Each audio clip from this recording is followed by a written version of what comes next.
नमस्कार दोस्तों, स्वागत है आप सभी का पाठशाला ट्रिप पर।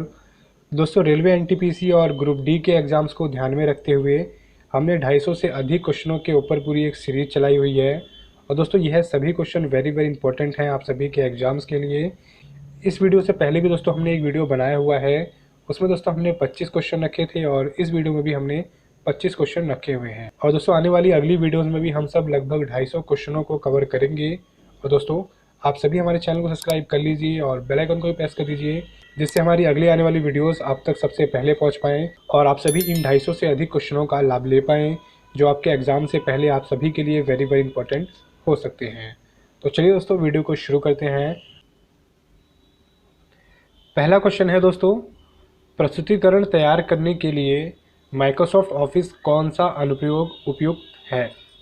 यहाँ दोस्तों आपको बताना है कि यदि हमें कोई प्रेजेंटेशन बनाना है तो उसके लिए माइक्रोसॉफ्ट ऑफिस का कौन सा अनुप्रयोग उपयुक्त है। तो देखिए दोस्तों, यहाँ पे आपके पास ऑप्शन है Microsoft Excel, Microsoft Word, Microsoft PowerPoint या फिर माइक्रोसॉफ्ट पब्लिशर। तो देखिए दोस्तों, इसका राइट आंसर होगा option number C, Microsoft PowerPoint. देखिए दोस्तों, अगर आपको कोई भी चीज़ प्रेजेंट करनी होती है तो उसको हम MS ऑफिस के माइक्रोसॉफ्ट पावर पॉइंट पर बनाकर तैयार करते हैं। चलिए दोस्तों, अगला क्वेश्चन देखते हैं। डैश को एक्सरे की खोज के लिए 1901 में भौतिक का पहला नोबेल पुरस्कार मिला था। यह दोस्तों आप सभी को बताना है कि 1901 में भौतिक का पहला नोबेल पुरस्कार किसको दिया गया था। और दोस्तों, इसका आंसर है विल्हेम रैंजन। ठीक है दोस्तों, तो याद रखिएगा यहाँ पे दोस्तों, विल्हेम रॉन्जन को यह पहला पुरस्कार मिला था भौतिक के क्षेत्र में। चलिए दोस्तों, क्वेश्चन नंबर 3 देखते हैं। पोखरण में किस वर्ष पहला परमाणु परीक्षण आयोजित किया गया था। देखिए दोस्तों, यहाँ आप सभी को बताना है कि पोखरण में पहला परमाणु परीक्षण कब किया गया था। और दोस्तों, यहाँ पे आपके पास ऑप्शन है, ऑप्शन नंबर ए 1971 में, ऑप्शन बी 1972 में, ऑप्शन सी 1974 में या फिर 1975 में। तो देखिए दोस्तों, इसका राइट आंसर होगा ऑप्शन नंबर सी 1974 में।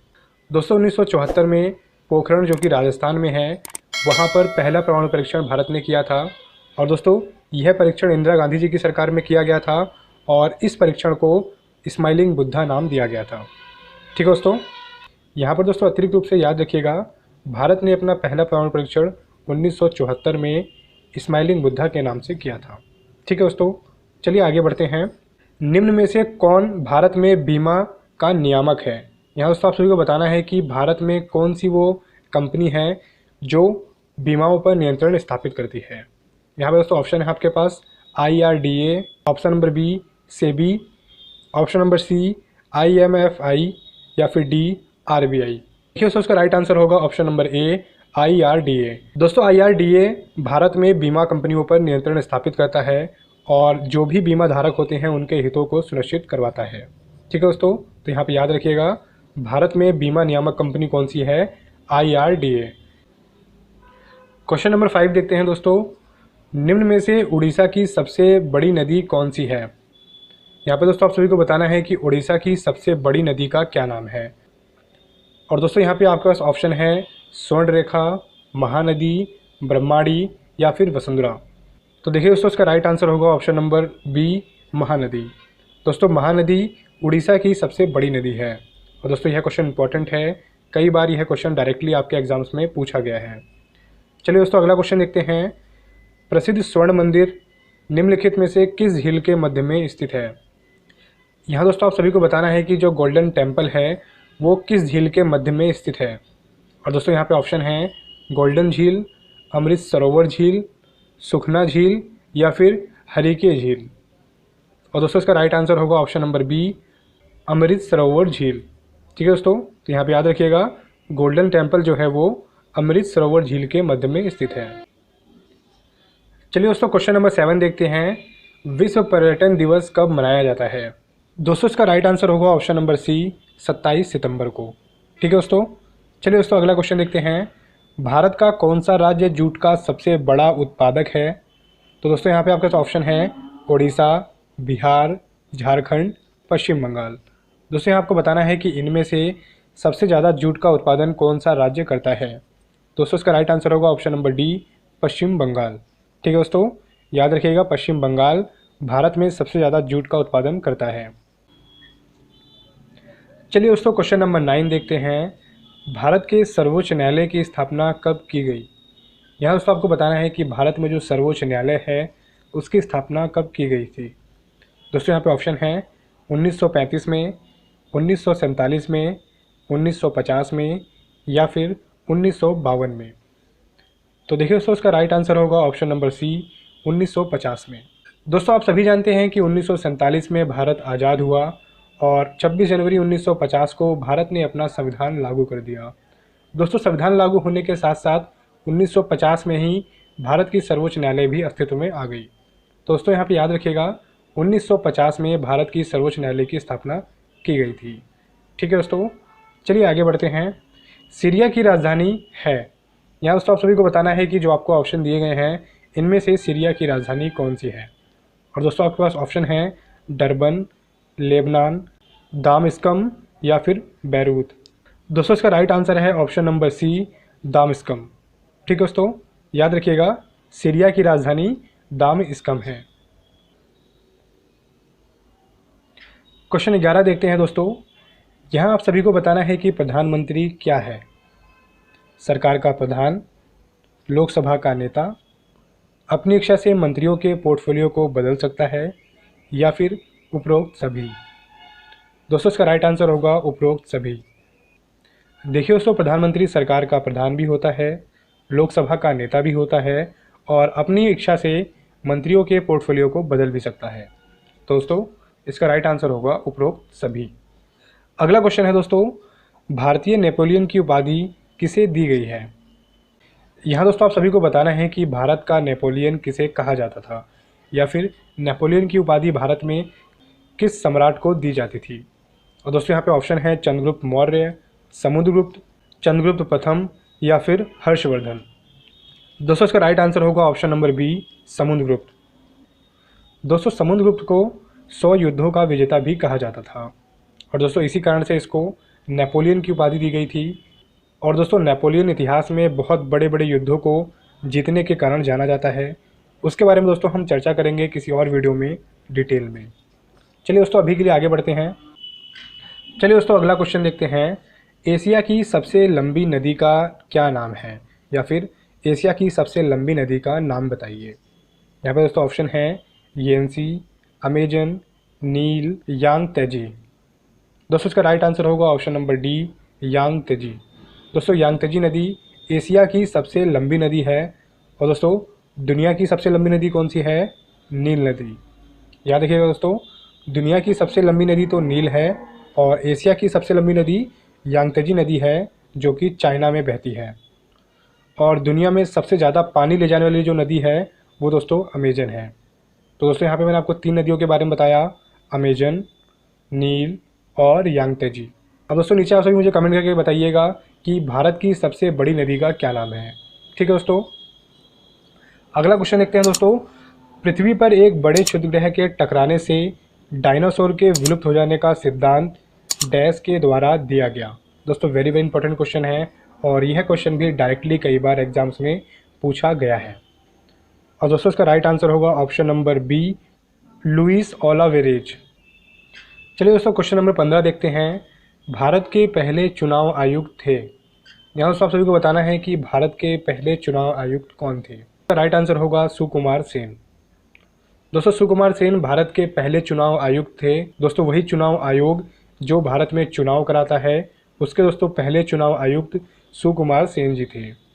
आप सभी को दोस्तों कमेंट करके मुझे बताना है कि भारत के वर्तमान में चुनाव आयुक्त कौन है। और दोस्तों अभी बिहार में चुनाव चल रहे हैं तो आप सभी ने उनका नाम चर्चा में भी सुना होगा। अगला क्वेश्चन देखते हैं दोस्तों। सूर्य का अनुमानित व्यास पृथ्वी के व्यास का डैश गुना है। और दोस्तों इसका राइट आंसर होगा ऑप्शन नंबर बी, 109 गुना। ठीक है दोस्तों, चलिए दोस्तों अगला क्वेश्चन देखते हैं।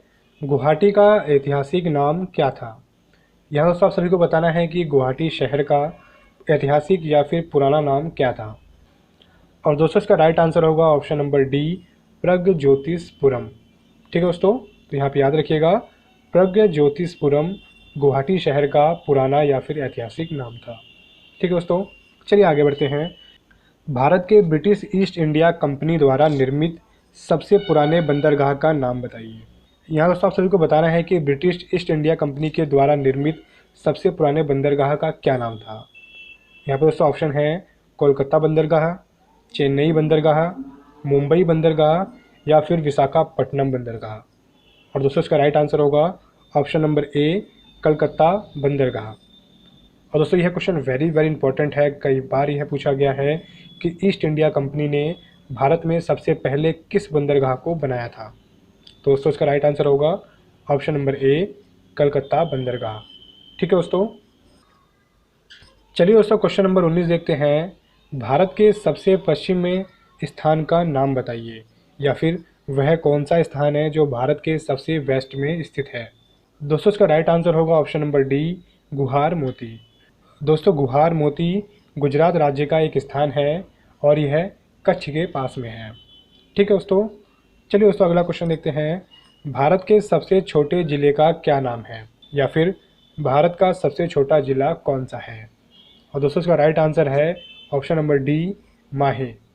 दोस्तों माहे भारत का सबसे छोटा ज़िला है और यह पुंडीचेरी में स्थित है। ठीक है दोस्तों, याद रखिएगा, वेरी इंपॉर्टेंट क्वेश्चन है कि भारत का सबसे छोटा ज़िला कौन सा है, माहे। ठीक है दोस्तों, चलिए दोस्तों क्वेश्चन नंबर 21 देखते हैं। भारत के संविधान का अनुच्छेद डैश चुनाव आयोग को सांसद और राज्य विधानसभाओं के चुनाव की निगरानी की शक्ति देता है। यहाँ दोस्तों आप सभी को बताना है कि चुनाव आयोग जो कि भारत में चुनाव करवाता है, उसको संसद और राज्य विधानसभाओं के चुनाव करने की निगरानी की शक्ति संविधान के किस आर्टिकल के द्वारा मिलती है। आर्टिकल दोस्तों यानी कि अनुच्छेद। और दोस्तों यहाँ पे ऑप्शन है अनुच्छेद 314, अनुच्छेद 342, अनुच्छेद 324 या फिर अनुच्छेद 341। और दोस्तों इसका राइट आंसर होगा ऑप्शन नंबर सी, अनुच्छेद 324। दोस्तों आर्टिकल 324 चुनाव आयोग को ये शक्ति देता है कि वो संसद और विधानसभाओं के चुनावों की निगरानी कर सके। चलिए दोस्तों आगे बढ़ते हैं। रजत रंगिनी पुस्तक के लेखक कौन हैं। और दोस्तों इसके राइट आंसर है ऑप्शन नंबर बी, कल्हण। दोस्तों कल्हण जी रजत रंगिनी पुस्तक के लेखक हैं और दोस्तों यह पुस्तक वेरी इंपॉर्टेंट है। चलिए दोस्तों क्वेश्चन नंबर 23 देखते हैं। भारतीय संविधान के किस भाग में केंद्र और राज्य संबंधों का उल्लेख किया गया है। दोस्तों वेरी इंपॉर्टेंट क्वेश्चन है ये कि भारतीय संविधान के किस भाग में राज्य और केंद्र के संबंधों का उल्लेख किया गया है। दोस्तों इसका राइट आंसर होगा ऑप्शन नंबर बी, भाग 11, अनुच्छेद 245 से 255 तक। दोस्तों याद रखिएगा, संविधान के भाग 11 में अनुच्छेद 245 से 255 तक राज्य और केंद्र के संबंधों का उल्लेख किया गया है। चलिए दोस्तों क्वेश्चन नंबर 24 देखते हैं। दिल्ली में लाल किला और जामा मस्जिद डैश के शासनकाल के दौरान वास्तुकला की उपलब्धियों के रूप में स्पष्ट करता है। यहाँ दोस्तों आप सभी को बताना है कि दिल्ली में स्थित लाल किला और जामा मस्जिद किसके शासनकाल की वास्तुकला की उपलब्धियों के रूप में स्पष्ट होते हैं। और दोस्तों इसका राइट आंसर होगा ऑप्शन नंबर ए, शाहजहां। ठीक है दोस्तों, चलिए दोस्तों क्वेश्चन नंबर 25 देखते हैं। सर्वोच्च न्यायालय के न्यायाधीशों को भारत के संविधान के अनुच्छेद डैश के तहत राष्ट्रपति द्वारा नियुक्त किया जाता है। यहाँ दोस्तों आप सभी को बताना है कि सर्वोच्च न्यायालय का जो न्यायाधीश होता है उसको किस आर्टिकल के तहत राष्ट्रपति के द्वारा नियुक्ति दी जाती है। और दोस्तों इसका राइट आंसर होगा ऑप्शन नंबर बी, 124 के भाग 2। ठीक है दोस्तों, चलिए दोस्तों आज के इस वीडियो में बस इतना ही। उम्मीद करता हूँ दोस्तों यह वीडियो आप सभी के लिए उपयोगी होगा। और दोस्तों आप सभी हमारे चैनल को सब्सक्राइब कर लीजिए और बेल आइकन को भी प्रेस कर दीजिए, जिससे कि इस वीडियो के जब अगले पार्ट्स आएँ जिनमें हम 250 क्वेश्चनों को कवर करेंगे उसका लाभ आप सभी लोग ले पाएँ। तो चलिए दोस्तों मिलते हैं अगली वीडियो में, तब तक के लिए टेक केयर, बाय बाय।